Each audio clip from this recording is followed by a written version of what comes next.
behaviors and will have to come at you. It can, if not handled properly, it can produce high levels of anxiety and disaster. And often in character analysis, he's very anxious to present. In most of the cases he presents as cases who then became so disturbed, so upset, so agitated that they either broke off or couldn't sustain, the process. But nonetheless, what he was able to distill from that is that something happened that was quite explosive, quite, distinctively different than the traditional analytic, process. It was active. And he begins already in the early presentations of character analysis to see this as some sort of energetic process, as something is going on energetically. He then, at this point, is already in his journals and his letters thinking about this in relationship to Freud's ideas about libido, and we remember that while Freud presents the idea of psychosexual energy and libido as something that's genuine, he tends to avoid any real discussion of it, and he assumes that it will eventually be studied and discovered and probably some sort of biochemical, substance. But he is not particularly concerned about the actual literal presentation of that energy. He's certainly not going into the lab to investigate it. Reich, on the other hand, whether out of naivety or enthusiasm, decides that, well, I'm seeing something going on here in treatment. I got to know what that energy is, and he begins to, as early as the late 20s and 30s, before the 30s, he begins to investigate what that energy might be. And while he doesn't set up an active laboratory yet, he begins to look at and begins to explore, both anecdotally and to some degree clinically, the nature of what this energy might be. And he begins to become clear that the key move now would be to demonstrate the existence of a literal, of what this libidinal energy might literally be. And in doing so, by the early 1930s, he begins to be increasingly marginalized in the mainstream of psychoanalysis at that time. And I think historically a number of things were going on. Reich thought he had a mandate, and by all accounts, autobiographically and biographically, Freud indicated to him that he did have a mandate to proceed and to study, although it turns out that there were some mixed signals. I mean, he was told things and encouraged to do things while there were behind-the-scenes negotiations to marginalize him and to basically sidetrack him. But he begins to actively, along with a number of other younger, what were known as a kindergarten group, they begin to investigate the nature of this energy and its implications in terms of treatment. At a time when psychoanalysis with Freud and the inner circle is beginning to try to normalize and become a much more respectable, much more mainstream practice, Reich winds up presenting more increasingly radical concepts, radical ideas, radical proposals.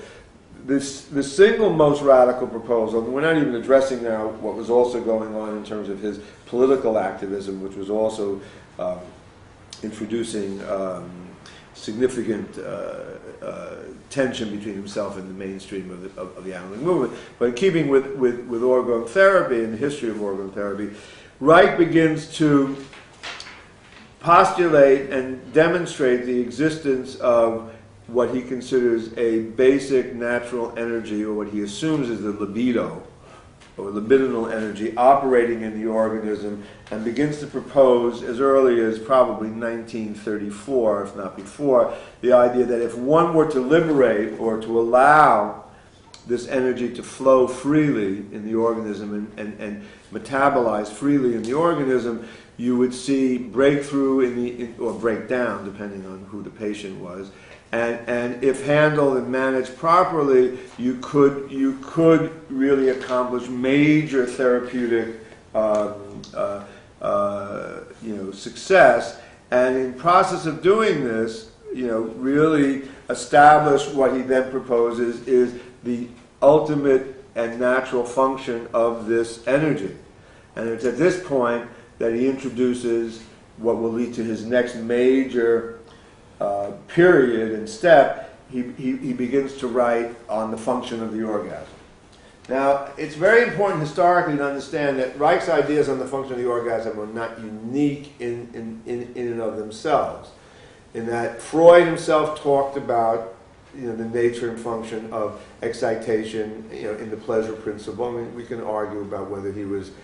certainly Freud was not at the point of talking about the function of the orgasm, but he certainly in the pleasure principle introduces the idea of excitation and discharge and the experience of pleasure. Reich takes this further and really, in his explorations and in his studies, begins to articulate the actual nature and function of this energy that he's talking about.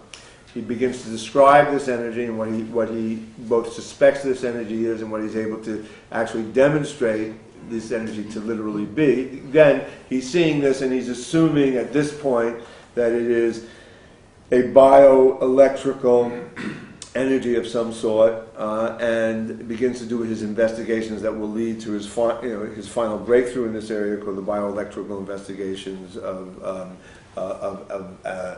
sexuality and anxiety. But his preliminary research leads him to the decision that the key to maintaining stability in the organism is to maintaining the effective pulsation and regulation of the organism. Okay, I got to rush along then. Okay, and okay, sorry, I'll speed it up. And as such, he articulates in the function of the orgasm, in at least the initial rendering of that book, which is actually now available in a book called Genitality, the idea that health in the organism is the maintenance of the ability of the organism to charge and discharge efficiently and effectively through the orgasm, the function of the orgasm. Charge, tension, discharge, and relaxation. And if that can be established, and if we can develop techniques to establish that, we can produce increasingly healthy organisms, and if we can develop techniques for maintaining that kind of healthy functioning, self-regulatory functioning in the individual, you're moving towards a treatment model that produces specific, concrete, verifiable conditions for health. This period between 1934 and 1938, just quickly, is known as the period of the vegetotherapy, development of vegetotherapy, which is what Reich now began to call his new treatment. This pretty much ends his association. It also coincides with ending his association with the psychoanalytic movement. There are also things can come up in discussion or in questioning. This is also the period where he breaks with the psychoanalytic movement. The official psychoanalytic position is that they broke with him. I think the evidence is very clear that Reich, it's mutual, but Reich clearly decides to go his own way. He might not have had any choice, but he clearly decides to go his own way. What year did they expel him? 1933. The conference in 34. Well, 30. Well, yeah, 30. That's when he finds out. That's when he finds out. But in 33, it was pretty much decided. Freud didn't want to publish In 33. masochism because it was political. Right. And then they kicked him out a year later. Right. He was officially dismissed. It was at the second the third international at 34. Yeah, I think you're right. But it was already decided in 33 that Reich was an embarrassment, according to Freud. He was too extreme. And it's in the development of the vegetotherapy modality that Reich begins to really define what we classically know as the functional identity of body, mind, and behavior. Okay, and the centrality and places the function of the orgasm as the central goal of all treatment and clinical engagement in doing this treatment. This completely diverges from psychoanalytic